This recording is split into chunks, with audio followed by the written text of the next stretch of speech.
दोस्तों, लोग बाग भूत प्रेत से दूर भागते हैं। सपने में भी नहीं सोचते हैं कि कभी भूत प्रेत से आमना सामना हो। लेकिन आज एक ऐसे इंसान की कहानी बताने जा रहा हूं, या तो वो जानबूझकर या फिर अनजाने में अपने घर में एक भूतनी ला करके बिठा दिया था।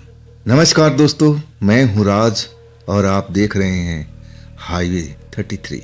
ये आज की कहानी जो मैं बताने जा रहा हूं ना, ये मनमोहन जी ने हमें भेजा है। मनमोहन जी मध्य प्रदेश के रहने वाले। ये घटना जो घटी थी ना, उनके जिगरी दोस्त के साथ में, जिसका नाम था रमेश। दोनों लोग एक ही कंपनी में काम करते थे, फैक्ट्री में काम करते थे, लेकिन मेहनत मजदूरी करते थे। अब जो मनमोहन जी थे वो तो शादीशुदा थे, उनका एक बच्चा भी था।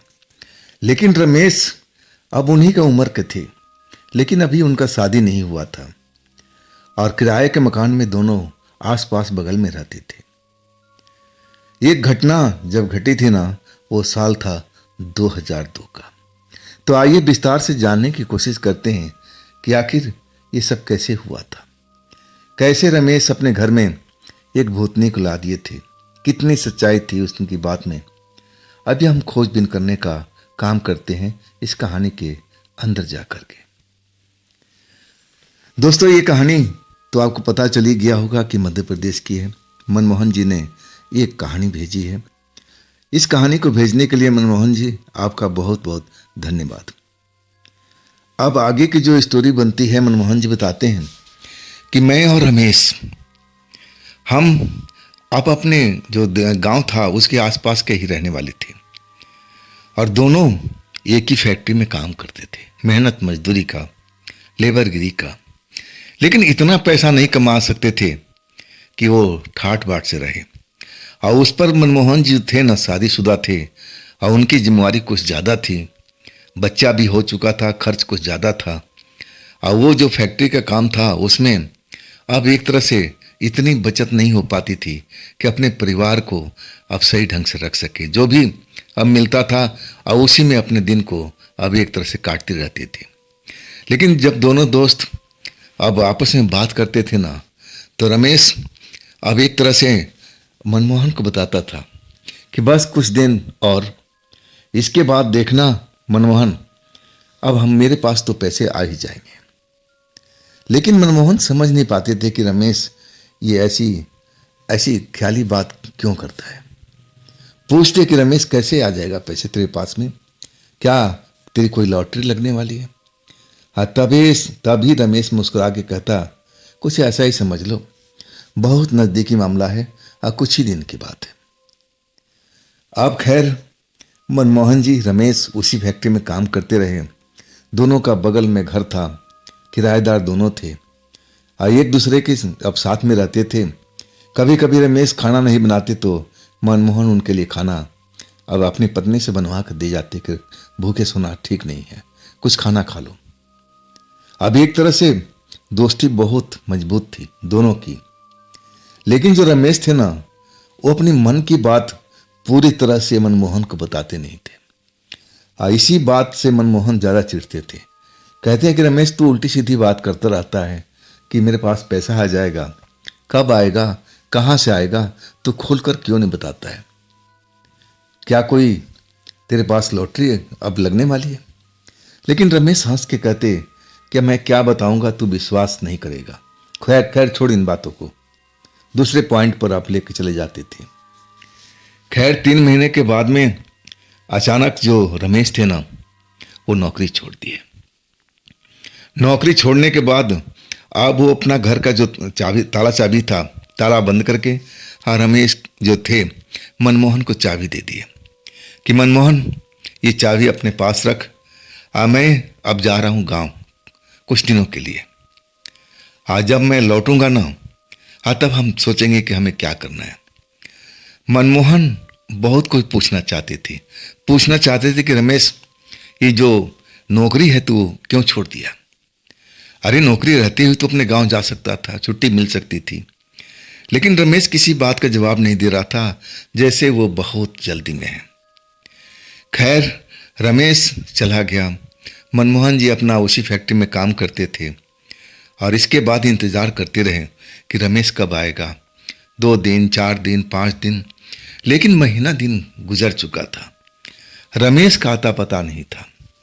अब उन आसपास के और भी कोई गांव के लोग रहते थे, तो जा कर के जो मनमोहन अब रमेश के बारे में पूछताछ करते थे कि गांव में कहीं रमेश दिखा।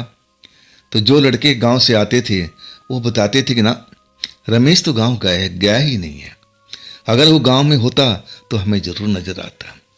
अब बड़ी चिंता सताने लगी थी मनमोहन को कि आखिर ये रमेश गया तो कहाँ गया। कुछ उसके साथ में तो ऊंच नीच नहीं हो गई। एक तरह से बड़ा चिंता कर रहे थे रमेश की। लेकिन जब 1.5 महीना बीत गया ना, अभी तक रमेश नहीं आया। अब मकान मालिक किराए के लिए आज पहुंचा था। घर में ताला बंद था रमेश का। तो मनमोहन के पास आया कि भाई तुम्हारा साथी कहाँ है। और तब मनमोहन ने बताया कि चाचा वो तो गांव गया हुआ है, जब आएगा तो किराया दे देगा। अब उसका आप टेंशन मत करो, अभी तक तो कोई किराया बाकी नहीं है। मकान मालिक समझदार था और चला गया। ठीक है, जब आएगा तो कहना किराया पहुंचा दे। अब इसके बाद और चिंता में डूब गए थे। अपना किराया तो दे दिए थे, अगर उनके पास और होता तो रमेश का किराया भर देते, लेकिन पैसे थे ही नहीं। जैसे तैसे अपने परिवार को चला रहे थे उन पैसों में। आखिरकार 2 महीना बीत गया। आज मकान मालिक भी आ चुका था कि इतना लंबा कौन जाता है भाई। तब मनमोहन बोले कि चाचा हम क्या कर सकते हैं, जब आएगा तो देखा जाएगा। लेकिन मकान मालिक धमकी दे के गया कि देखो भाई, ऐसा नहीं चलने वाला। अब उस अपना गांव में आप खबर फैलाओ कि रमेश जल्दी से आए, या तो पूरा किराया दे दे या फिर मकान को खाली कर दे। नहीं तो कुछ दिनों के बाद हम अब मकान को ताला तोड़ करके दूसरे किराएदार को दे देंगे, सामान उसका जो भी है अपने पास में रख लेंगे। अब मनमोहन सब सुनते रहे। अब उनके बस का तो था नहीं कि इतना किराया वो दे सके। आखिर 2 महीना के बाद अचानक रमेश धमक पड़ता है। लेकिन ये क्या, नया ऑटो लेकर के, ऑटो रिक्शा, ब्रांड न्यू जैसे लग रहा हो, और सीधा दरवाजे पर आकर रोकता है। अब जब मनमोहन ड्यूटी जा रहे थे और उसी वक्त की बात थी, जब वो देखे नया ऑटो, सोचे कोई सवारी आई होगी। लेकिन जब उस ऑटो में से रमेश निकलता है ना, तो वो पहचान ही नहीं पाते। रमेश वाकई में बदल चुका था। कपड़े लत्ते अच्छे पहन रखे थे और ऊपर से नया ऑटो रिक्शा। क्या इसको कोई लॉटरी लग गई है, जैसे ही बात करता था। अब एक तरह से मनमोहन अब उसके पास जाते हैं। अब पूछते हैं कि रमेश तू कहाँ गायब रहा 2 महीना तक, तू नजर क्यों नहीं आया, तू गांव भी नहीं गया था, चल अंदर चल। एक तरह से ड्यूटी पर नहीं जाते हैं मनमोहन कि छोड़ो आज नहीं जाते हैं, बड़े दिनों के बाद दोस्त आया है। अभी से पूछते हैं कि आखिर 2 महीने तक कहाँ रहा।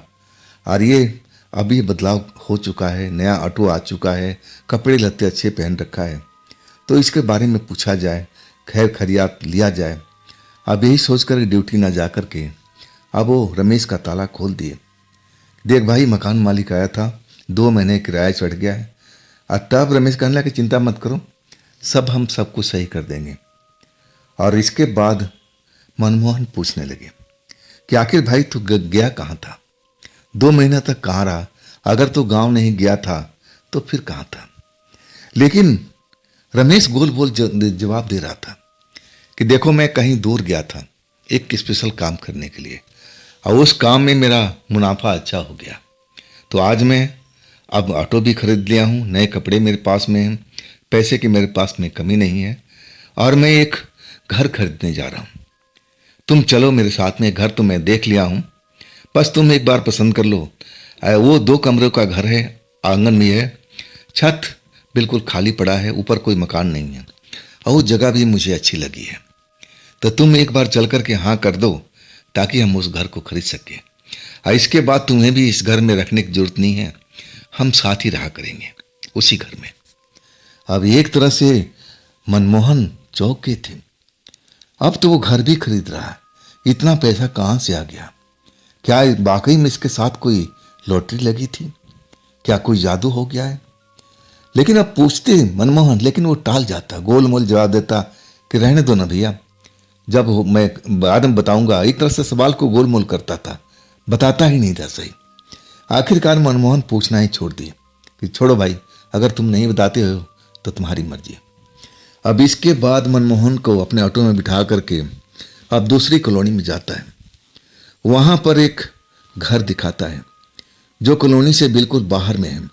खुली हवा है, आसपास हरियाली है और रोड के किनारे है।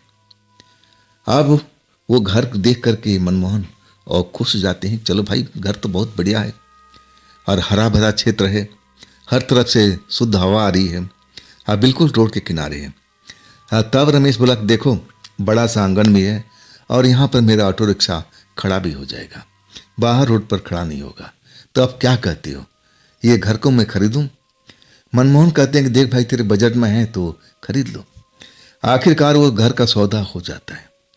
और इसके बाद रमेश जो है ना 2 महीने का किराया दे करके अब मनमोहन को साथ में लेकर के, उनके परिवार को, उनकी पत्नी को, बच्चे को लेकर के अब इस नए मकान में शिफ्ट हो जाते हैं। दोनों दोस्त अब एक तरह से आपस में बहुत बनती थी।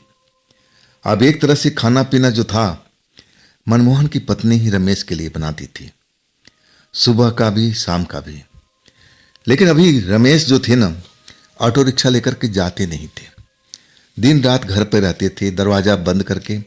उनकी पत्नी अब जाके दरवाजे के पास खटखटाती थी कि रमेश भैया भोजन बन गया है, लीजिए मैं खाना लेके आई हूँ। रमेश कुछ देर के बाद दरवाज़ा खोलते और वो थाली लेकर के अंदर दरवाज़ा बंद कर लेते। एक तरह से उन्होंने कमरे के अंदर अपने आप को बंद कर लिया था। बहुत कम ही निकलते थे और निकलते थे ना तो शाम के टाइम में।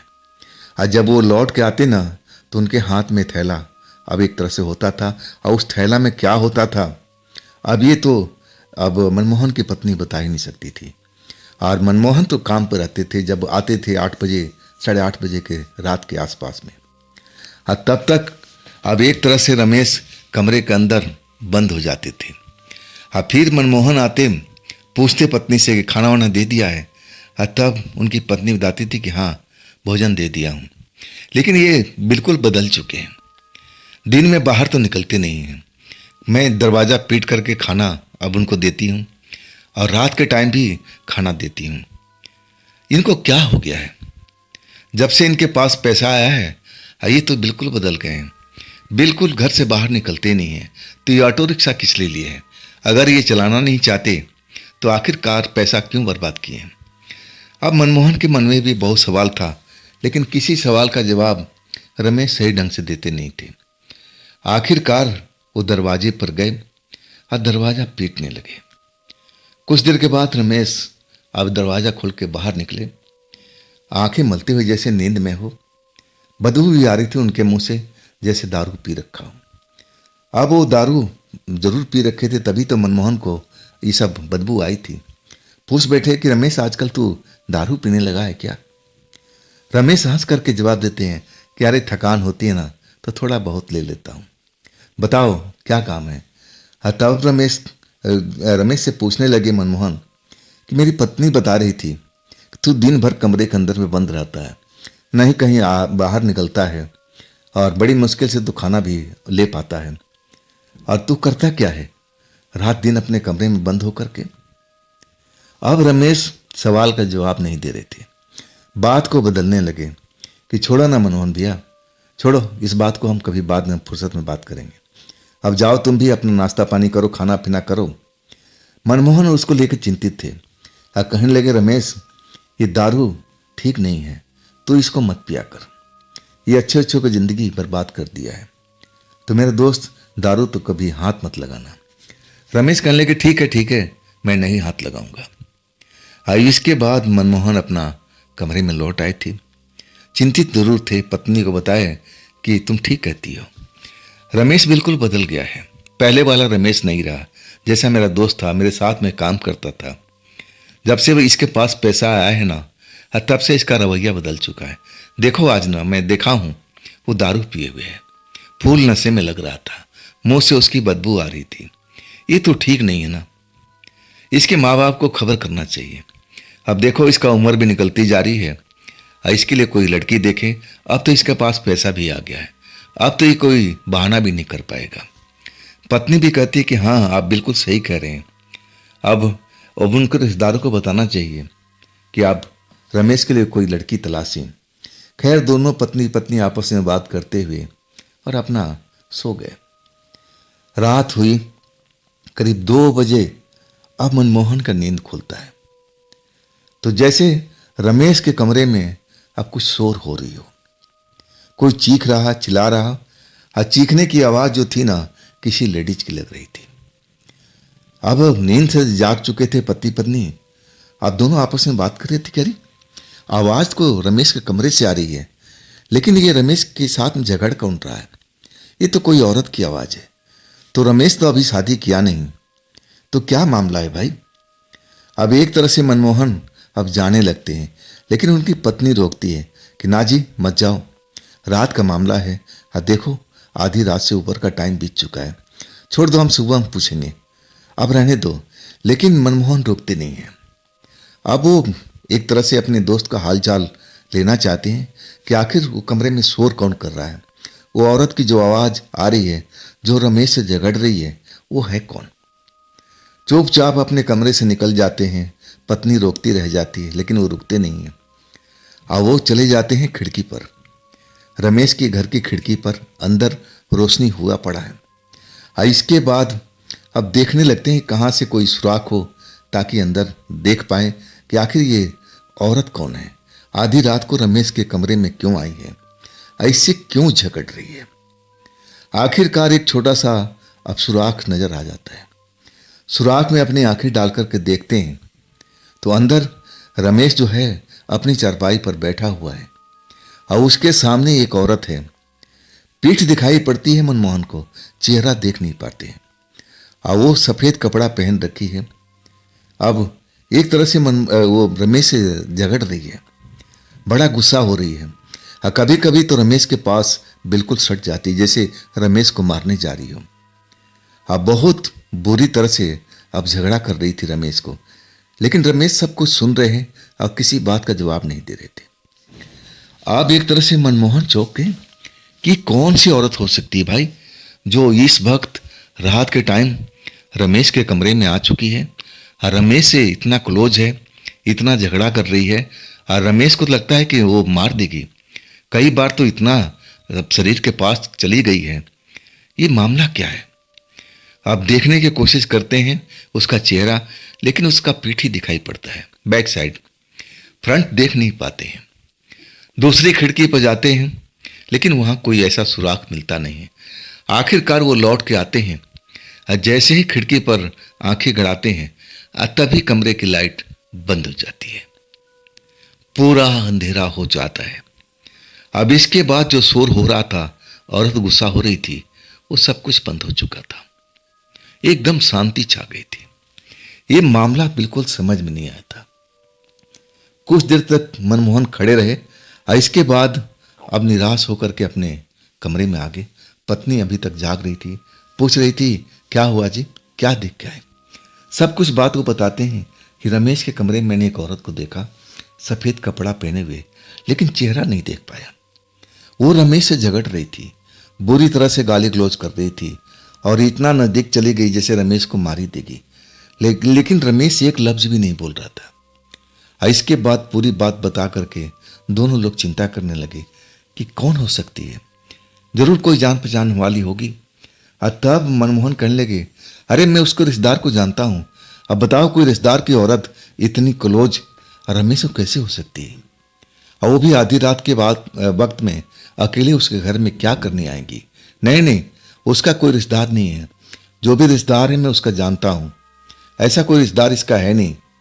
अब एक तरह से मनमोहन चिंता में डूब जाते हैं और उनकी पत्नी भी अब चिंता करने लगती है। अब सुबह होता है, सुबह होते ही अब चाय बनवा करके पत्नी से चाय लेकर के मनमोहन रमेश के दरवाजे पहुंचते हैं। दरवाज़ा पीटते हैं। काफ़ी देर के बाद अब रमेश दरवाज़ा खोलते हैं अंगड़ाई लेते हुए। अभी भी उनके मुंह से दारू का बदबू आ रही है। अब एक तरह से मनमोहन कहते हैं कि रमेश हटो, मुझे अंदर आना है, चाय अब तुम्हें देना है ना। आप एक तरह से रास्ता रोक लेते हैं रमेश। कहते हैं लाओ ना, मुझे दे दो। तब मनमोहन को डाउट हो जाता है कि अंदर क्यों नहीं आने दे रहा है रमेश। एक तरह से अंदर जाने की कोशिश करते हैं कि चलो हम दोनों आदमी बैठ करके चाय पीते हैं, मैं भी अपने लेके आया हूँ। और लेकिन रमेश बिल्कुल कहता नहीं, इस वक्त नहीं, मैं अभी सोना चाहता हूँ, और तुम अब कभी बाद में आना। लाओ मुझे चाय दे दो और तुम अपना कप लेकर घर चले जाओ, अभी मेरे पास वक्त नहीं है, मुझे सोना है। चाय का कप लेकर दरवाज़ा बंद कर लेता है।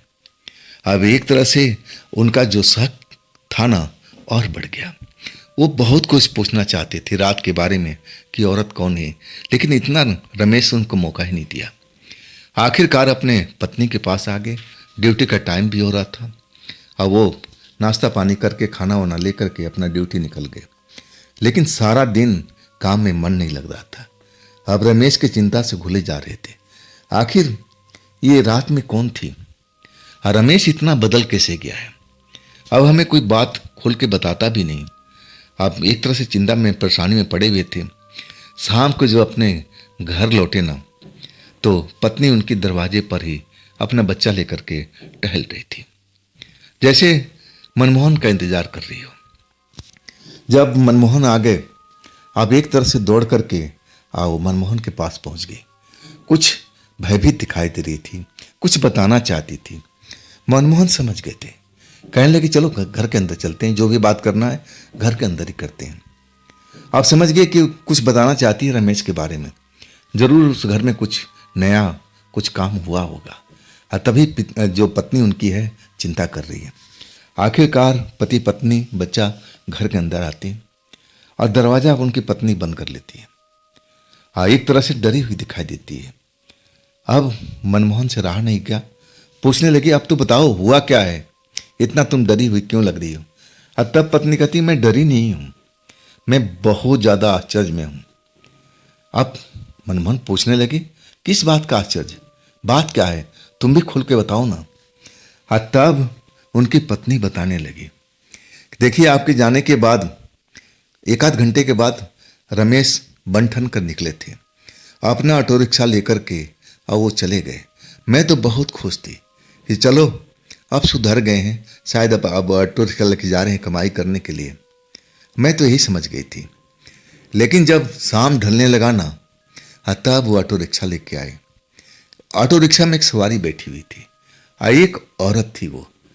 अब वो औरत को देखकर मैं समझी कि सवारी है, लेकिन वो औरत को लेके अपने कमरे की तरफ बढ़ने लगे। मेरा कुछ दिमाग काम नहीं कर रहा था वो देख करके। पत्नी सब बताती जा रही थी।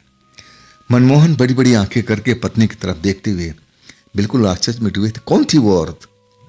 तब उनकी पत्नी बताने लगी कि वो अपना दरवाज़ा खोले, और इसके बाद मुझसे रहा नहीं गया। मैं एक तरह से अब उनके दरवाजे पे चली गई, और तब तक वो औरत अंदर जा चुकी थी। रमेश दरवाज़ा बंद कर रहे थे, और तब मैंने पूछी कि रमेश भैया ये कौन है। और तब रमेश मुस्कुरा के बोलते हैं कि मेरी पत्नी है। एक तरह से मैं तो चुप ही रह गई थी, ये कैसे हो सकता है, ये कैसे शादी कर लिए, हमें ना किसी को बताए। अब मैं तभी से आश्चर्य में डूबी हूं। अब मनमोहन जो थे ना अपनी पत्नी को समझाने लगे, कहने लगे तुम शांत रहो, तुम ज़्यादा अपना दिमाग मत दौड़ाओ। अब देखो वो रमेश है ना बिल्कुल बदल चुका है, उसके पास ना जाने कहाँ से पैसा आ चुका है, अनाप शनाप खर्च कर रहा है, ये घर भी खरीदा, दारू का लत भी लग चुका है, औरत भी कहीं से लाया होगा, देख लेना यही होगा। भला एक दिन में ऐसे कोई शादी कोई थोड़ी कर लेता है, जरूर कहीं से भगा कर लाया होगा। अब एक तरह से मनमोहन अपनी पत्नी को समझा दिए कि छोड़ो तुम ताका झाकी मत करना, ना मैं ही जाऊंगा, अगर रमेश अपने आप बुलाता है और कुछ बताता है तो हम जाएंगे, लेकिन अपने आप नहीं जाएंगे, उसका निजी मामला है, हम उसमें दखल नहीं देंगे, जो मर्जी करे, घर उसका, सब कुछ उसका है प्रॉपर्टी, तो हम लोग कौन बोलने वाले हैं, अपने घर में और जो कुछ करे। एक तरह से अपने पत्नी उतनी को समझा करके अब फिर वो खाना पीना अब खाने लगे थे। लेकिन अब एक तरह से मन अब बेचैन था, मनमोहन का भी और उनका पत्नी का भी। अब रात भर वो आधी रात तक सो नहीं पाए थे आपस में बात करते हुए। आखिरकार वही रात वाला चीख सुनाई देने लगी, जैसे कोई गाली गलौज कर रहा। चीख चिल्लाहट बढ़ती गई। तब मनमोहन जाने लगे तो पत्नी रोकी कि ना, बिल्कुल मत जाओ, बिल्कुल मत जाओ, दूसरे के मामले में नहीं पड़ना चाहिए। लेकिन मनमोहन रुके नहीं, अपनी पत्नी को शांत कराए, तुम घर के अंदर आओ, अब मैं जाके देखता हूं। बाकी उस दरवाजे से चीख निकल रही थी, जैसे औरत कोई बहुत गुस्से में हो और किसी को गाली दे रही हो। और जो आवाज उनके कानों में पड़ रही थी मनमोहन को, अब वो समझ रहे थे कि कल का ही नजारा होगा।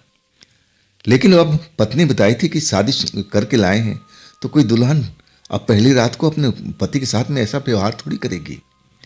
अब वो एक तरह से गुस्से में आ चुके थे। मनमोहन उस टाइम दिमाग काम नहीं कर रहा था और सीधा जाके दरवाजे पर दस्तक देने लगे। खटखट खटखट दरवाजा खटखटाने लगे। जैसे दरवाजा पीटना शुरू किया ना, अंदर जो गाली गलौज चल रही थी वो शांत हो गई था। बिल्कुल लगा कि कमरे में अब एक तरह से सन्नाटा पसर चुका है। सब लोग जैसे सो चुके हो। बिल्कुल जरा भी आहट, ऐसी कोई चीख चिल्लाहट बिल्कुल नहीं आ रही थी। अब एक तरह से मनमोहन जब दरवाजा नहीं खुला, फिर दरवाजा पीटने लगे। रमेश, रमेश, दरवाजा खोलो, तुम बाहर निकलो, तुमसे कुछ बात करनी है। दरवाजा नहीं खुला। 5 मिनट बीता, लेकिन मनमोहन आज सब कुछ देखना चाहते थे। अब फिर दूसरी बार दरवाजा पीटने लगे, लेकिन फिर भी दरवाजा नहीं खुला। आखिरकार वो पीछे नहीं हटे। रमेश, रमेश, दरवाजा खोलो, तुमसे कुछ अलग से बात करनी है, तुम दरवाजा खोल के बाहर आओ। अचानक दरवाजा खुलता है, धड़ाम से दरवाजा खुलता है। आज जैसे 2 हाथ अब मनमोहन को अंदर घसीट लेता है। अब बिल्कुल मनमोहन इस चीज के लिए तैयार नहीं थे। अब घर उनका दोस्त का था और दोस्त उनके साथ में ऐसा क्यों करेगा, बिल्कुल समझ नहीं पाए थे। अगर वो सतर्क होते तो शायद बच भी जाते, लेकिन 2 हाथ इतनी तेजी से उनकी गर्दन को पकड़ लिया था, आप कमरे के अंदर खींच लिया। कमरे में एकदम अंधेरा छाया हुआ था। हाथ का हाथ अब दिखाई नहीं दे रहा था। दरवाजा अपने आप जैसे किसी ने बंद कर दिया और धड़ाम से बंद हो चुका था। बस वहां पर सांसों की आवाज सुनाई दे रही थी, जैसे कोई गहरी गहरी सांस ले रहा हो। आप मनमोहन जानते थे कि अरे इस घर में तो 2 लोग हैं, जैसे उनकी पत्नी ने कहा। एक तो रमेश है और दूसरा उनकी अब पत्नी। अब इस तीसरा कोई लोग है नहीं। अचानक वो अब एक तरह से जमीन पर गिरे हुए हैं और उन्हीं के पास में लंबी लंबी सांस लेने की आवाज सुनाई दे रही है। अब एक तरह से सदमे में आ गए थे। उनके साथ में अचानक ऐसा हुआ था, वो समझ नहीं पाए थे कि कौन मेरे साथ में कर सकता है। झटके से उठने की कोशिश करते हैं और तभी उनको कोई दबा देता है। अब भारी आवाज में गुर्राते हुए जैसे कोई औरत बोल रही हो, चुपचाप जहां है ना वहीं पर पड़ा रहा, उठने की कोशिश मत करना। तू इस घर में क्यों आ गया हमारी शांति भंग करने के लिए? तुझे किसने बुलाया? वो भारी आवाज सुनकर के अब एक तरह से मनमोहन जो थे ना दहल चुके थे। ऐसी कोई स्त्री की आवाज हो ही नहीं सकती। इतनी कड़वा आवाज, भारी आवाज, आवाज में कोई मिठास नाम की चीज ही नहीं थी। अब एक तरह से मनमोहन समझ नहीं पा रहे थे कि आखिर इस घर में 2 लोग हैं और ये आवाज किसकी है, ये मेरे साथ में क्या हो रहा है। अब दोबारा उठने की कोशिश करते हैं और तभी एक हाथ उनके सीने पर अब आ जाता है, सीने को दबाने लगता है। अब भारी आवाज निकलती है कि तू मरना ही चाहता है तो ले, तू मर। अचानक उनके सीने पर दबाव बढ़ने लगता है। चिल्लाने की कोशिश करते हैं लेकिन गले से आवाज नहीं निकल पाती है। ऐसा लगता है कि उनका प्राण निकल जाएगा। सांस थमती जा रही है। अचानक उनका अब सर चकराने लगता है।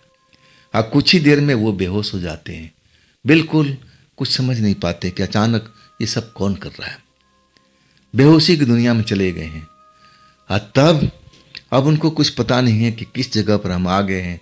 ये घर में तो आए थे, रमेश के घर में, ये सब क्या हो गया।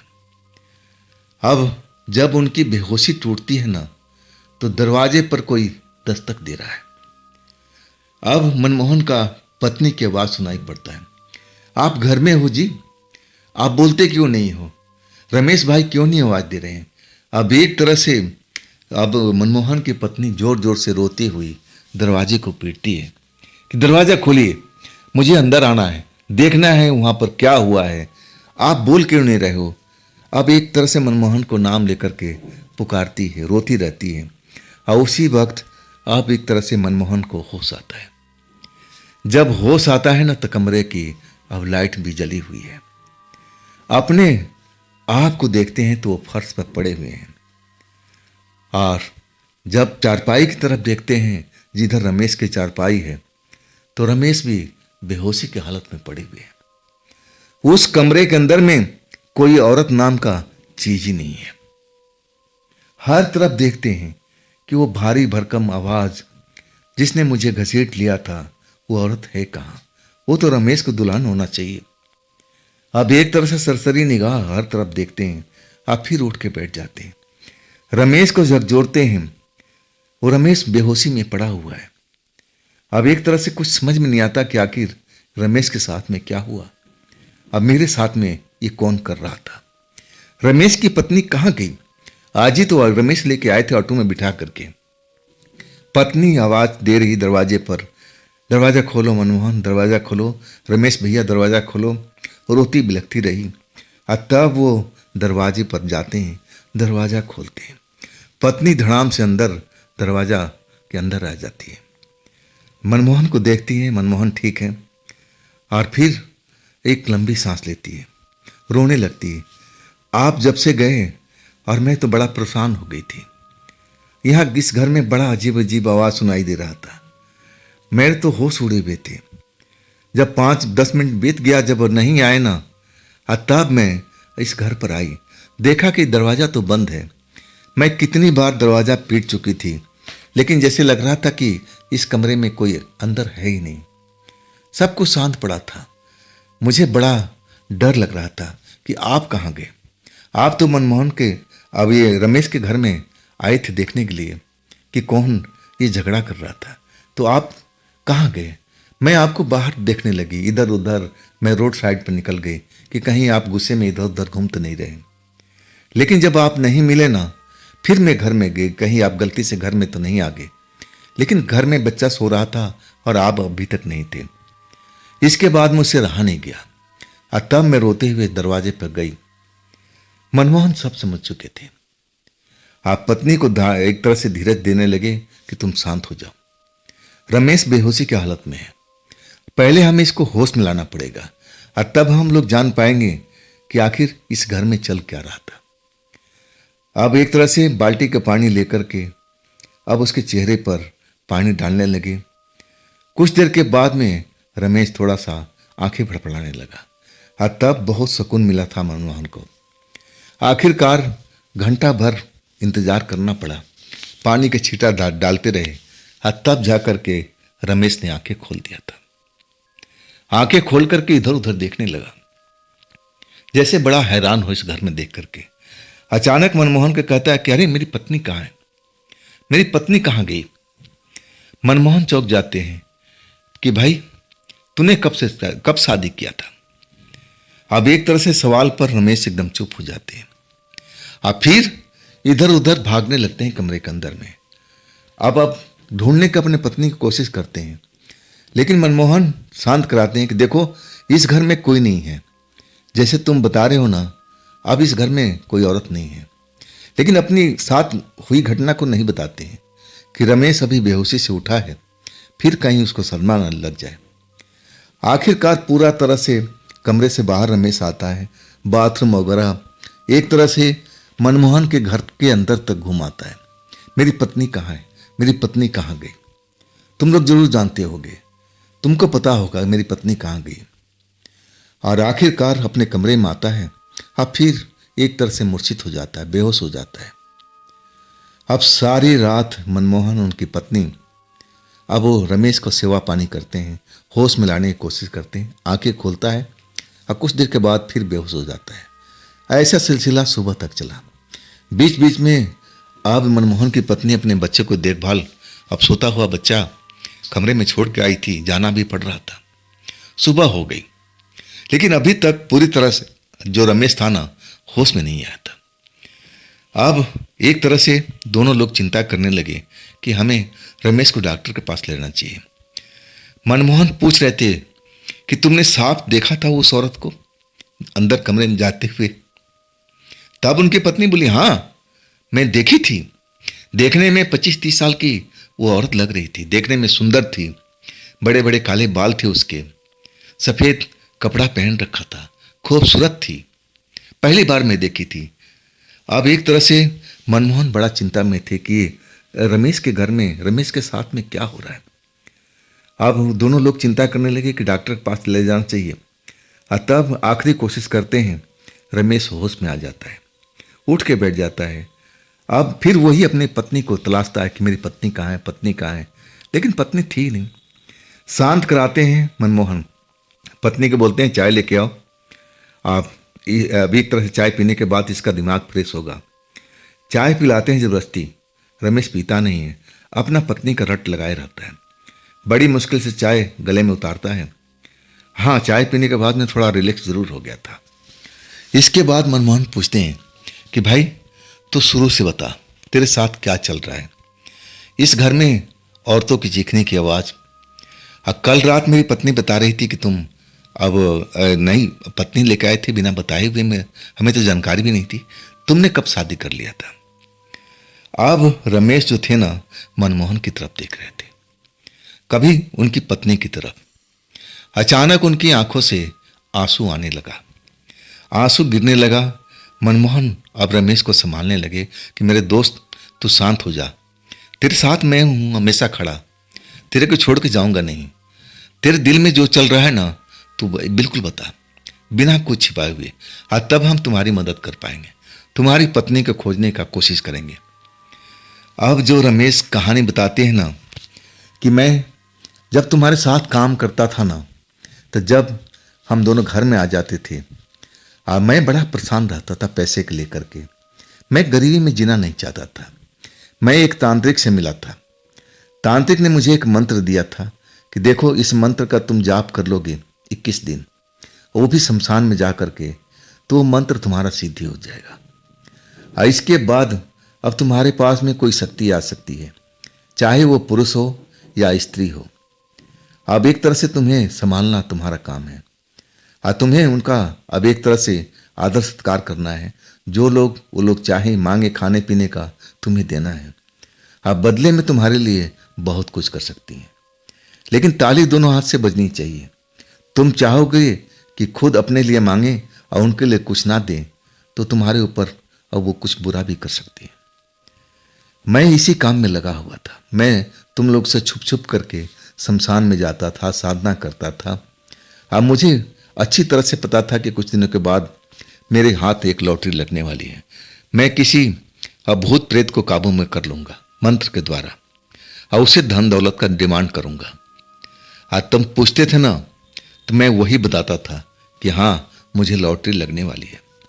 आखिरकार मेरी सिद्धि हो चुकी थी 21 दिन की। अब मैं पहली बार उस औरत से मिला था जो देखने में 25 से 30 साल की थी, सफ़ेद कपड़ा पहने हुए, आंखें बड़ी बड़ी। अब मुझे देखते ही उसे एक तरह से प्यार हो गया था। मैं उसके लिए हर खाने का पीने का इंतजाम करता था। रात को मैं शमशान में उसको लेकर के खाना पीना जाता था, सेवा भाव करता था। अब फिर वो हम पर प्रसन्न हो चुकी थी। मैं उसके साथ ना जाने कितनी रात गुजारी थी। और तब वो कहने लगी कि हम क्यों ना एक साथ में रहें। अब मेरी भी दिली इच्छा थी। और तब मैंने उसे कहा कि नहीं, पहले हमारा कोई अपना घर होना चाहिए। किराए के घर में हम रह नहीं पाएंगे। तुम एक आत्मा हो, और आत्मा अब कोई दूसरे के घर में रहे, अब कोई अब कई तरह की बात हो सकती है। तो हमें अपना घर खरीदना है, और इसके लिए पैसे की जरूरत पड़ेगी। और दूसरा चीज़, मैं नौकरी अब वो कारखाने करना नहीं चाहता हूँ। मैं ऑटो रिक्शा चलाना जानता हूँ, तो मेरे लिए सारे धन का अब एक तरह से व्यवस्थित कर दो। उस औरत ने सब कुछ करके दे दिया। बोले कि तुम अपने लिए घर भी खरीदो, अपना जो भी करना चाहो कर सकते हो। धन का प्रबंध कर दिया। और इसके बाद मैंने ऑटो रिक्शा लिया था। अब इसके बाद अब तुम्हारे सामने ही घर खरीदा था। और वो औरत हर रात मेरे घर में आती थी। लेकिन जब सब कुछ व्यवस्था हो गया ना, तब मैं उससे अब उसी स्थान पर जाकर मिला, शमशान में। तब वो औरत मेरे साथ में रहने के लिए तैयार हो गई थी। अब मैं तो यही चाहता था, और तब मैं उसको लेके आया था। लेकिन ना जाने इस घर में आकर के उस औरत का दिमाग अब एक तरह से अलग हो चुका था। वो ऐसी ऐसी चीज की डिमांड कर रही थी जिसको मैं पूरा ही नहीं कर सकता था, और वो भी रात के टाइम में। वो तो मांस मांग रही थी, जिंदा बकरा मांग रही थी, अब दारू मांग रही थी। अब इतना खाने पीने वाली औरत अब मैं कैसे बर्दाश्त कर सकता था। मैं उसको अब एक तरफ समझाता रहा कि सुबह तो होने दो, दुकानें बंद होगी, दुकान खुल जाएगी तो मैं सब कुछ इंतजाम कर दूंगा, तुम रात भर शांत रहो।